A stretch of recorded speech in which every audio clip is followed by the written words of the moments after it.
بسم الله الرحمن الرحيم.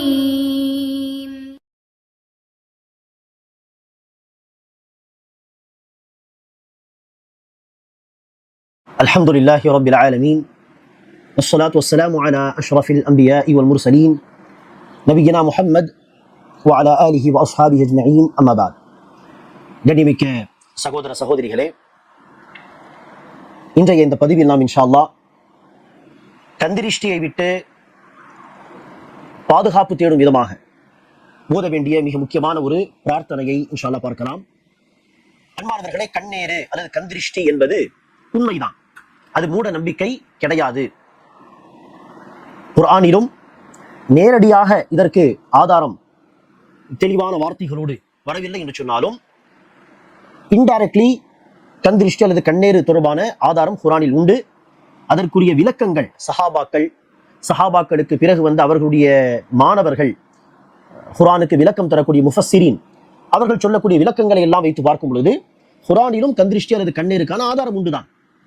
உதாரணத்திற்கு அல்லாஹ் சுப்ஹானஹு வ தஆலா யாக்கூப் அலைஹிஸ்ஸலாத்து வஸ்ஸலாம் அவர்களை குறித்து யூசுப் அத்தியாயத்திலே யூசுப் அலைஹிஸ்ஸலாமுடைய சம்பவத்தை பேசும் பொழுது அல்லாஹ் சுப்ஹானஹு வ தஆலா சொல்கிறான், யாக்கூப் அலைஹிஸ்ஸலாம் தன்னுடைய பிள்ளைகளை 10 பிள்ளைகள் அல்லது 9 பிள்ளைகள் அல்லது 10 பிள்ளைகள் அவர்களை எகிப்துக்கு அனுப்பும் பொழுது சொன்னார்கள், லா தத்குலு மின் பாபின் வாஹிதின் வத்குலு மின் அப்வாபின் முத்தஃபர்ரிகா, ஒரே வாசலில் இருந்து நீங்கள் எல்லோரும் நுழைய வேண்டாம், மாறாக வெவ்வேறு வாசல்கள் வழியாக பிரிந்து இணைச்சிங்கள், உள்ளே நுழையுங்கள்.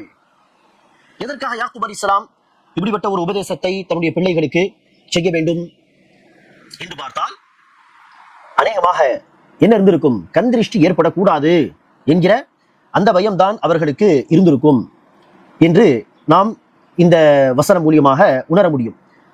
ஆக ஒரே வாசலில் இருந்து 10 பேரும் நுழைந்தால் 10 பிள்ளைகளா, யார் இவர்கள் என்று கந்திருஷ்டி ஏற்பட்டு விடக்கூடாது. அல்லாஹ்வுடைய நாட்டுப்படிதான் எல்லாமே.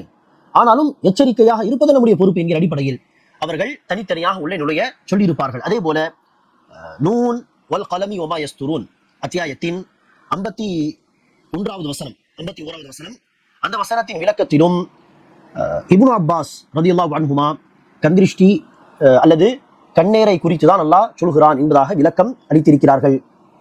அல்லாஹ் அந்த வசனத்திலே சொல்கிறான், நபியே, இந்த மக்கள், இந்த காஃபிர்கள் தன் பார்வைகளை கொண்டு உங்களை வீழ்த்திவிட விரும்புகிறார்கள் என்று சொல்லும் பொழுது கண்ணேறு என்பதாக இப்னு அப்பாஸ் ரலியல்லாஹு அன்ஹுமா அவர்கள் விளக்கம் தந்துள்ளார்கள். அந்த அடிப்படையில் அன்பானவர்களே, கண்ணேர் என்பது உண்மை, அதில் நமக்கு கடுகளவு சந்தேகம் இருக்கக்கூடாது. ஹதீசுகளும், நேரடியான ஹதீசுகளும் ஏராளம். கண்ணேர் என்பது உண்மை, கண்ணேர் ஏற்பட்டால் பாதிப்புகள் ஏற்படலாம் என்று சொல்லும் விதத்திலே பல ஹதீசுகள் உண்டு. ஆகவேதான் அன்பானவர்களே, அதை குறித்து நாம் எச்சரிக்கையாக இருக்கும் விதத்திலே இந்த துவாவை என்ன செய்ய வேண்டும், ஓத வேண்டும். இந்த துவா என்ன, இந்த துவாவுடைய பின்னணி என்ன என்று பார்த்தால், நபிகள் நாயகம் ஸல்லல்லாஹு அலைஹி வஸல்லம் அவர்கள் தன்னுடைய 2 பேரப்பிள்ளைகள் ஹசன் ஹுசைன் 2 பேரப்பிள்ளைகளுக்காக இந்த பிரார்த்தனையை அதிகமாக ஓதி வருவார்கள்.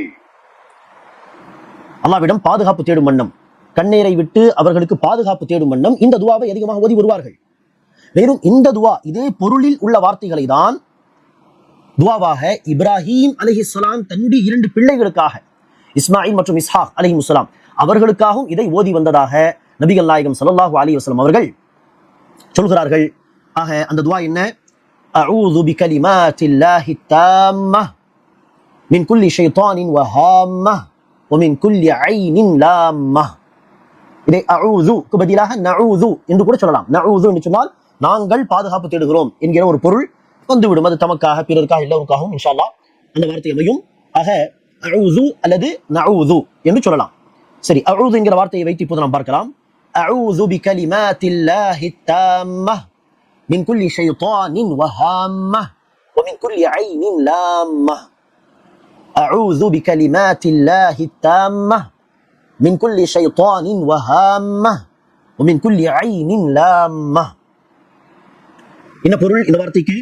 அல்லாஹ்வின் முழுமையான சொற்களை கொண்டு, அல்லாஹ்வுடைய வார்த்தைகளை கொண்டு ஒவ்வொரு ஷைத்தானிடம் இருந்தும், நச்சு பிராணிகளிடம் இருந்தும், தீய எண்ணத்துடன் தீண்டும் கண்களில் இருந்தும், இங்குதான் அந்த கந்திருஷ்டிக்கான ஆதாரம் இருக்கிறது.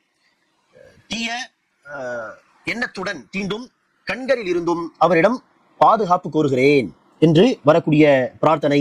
இதை அடிக்கடி நாம் நம்முடைய பிள்ளைகளுக்காக ஓதலாம், தமக்காகவும் நாம் என்ன செய்யலாம், ஓதிக்கொள்ளலாம். இது மட்டுமல்லாமல் அன்பானவர்களே, குல் அஊது பிரப்பில் ஃபலக், குல் அஊது பிரப்பின் நாஸ், இந்த 2 சூறாக்களையும் குறிப்பாக பிள்ளைகளுடைய பாதுகாப்புக்காக, குழந்தைகளுடைய பாதுகாப்புக்காக அதிகமாக இந்த சூறாக்களையும் என்ன செய்யலாம், அவர்களுடைய பாதுகாப்பை நினைவில் கொண்டு, எண்ணத்தில் கொண்டு இந்த 2 சூறாக்களை இன்ஷா அல்லாஹ் ஓதலாம். இந்த துவாவையும் என்ன செய்யலாம், அதிகமாக ஓதலாம். ஆக கந்திரிஷ்டி என்பது மூட நம்பிக்கை கிடையாது. குர்ஆனில் சொல்லப்பட்ட ஒரு விஷயம், அல்லாஹ் நாடினால் அது பாதிப்பு ஏற்படுத்தும். அந்த பாதிப்பை விட்டு பாதுகாப்பு தேடும் வண்ணம், முன்னெச்சரிக்கையாக இருக்கும் வண்ணம் இந்த துவாக்களை நாம், இந்த சூறாக்களை நாம் படித்து அல்லாஹ்விடம் பாதுகாப்பு தேட வேண்டும். அல்லாஹ் சுப்ஹானஹு வ தஆலா நம்மை இத்தகைய தீமைகளை விட்டு பாதுகாப்பானாக. அதை விட்டு பாதுகாப்பு தேடும் வண்ணம் நபிகள் நாயகம் சொல்லிக் கொடுத்த இந்த பிரார்த்தனைகளை கடைபிடிக்கக்கூடிய பாக்கியத்தை தருவானாக. ஆமீன். அஸ்ஸலாமு அலைக்கும் வரஹ்மத்துல்லாஹி வபரகாத்துஹு.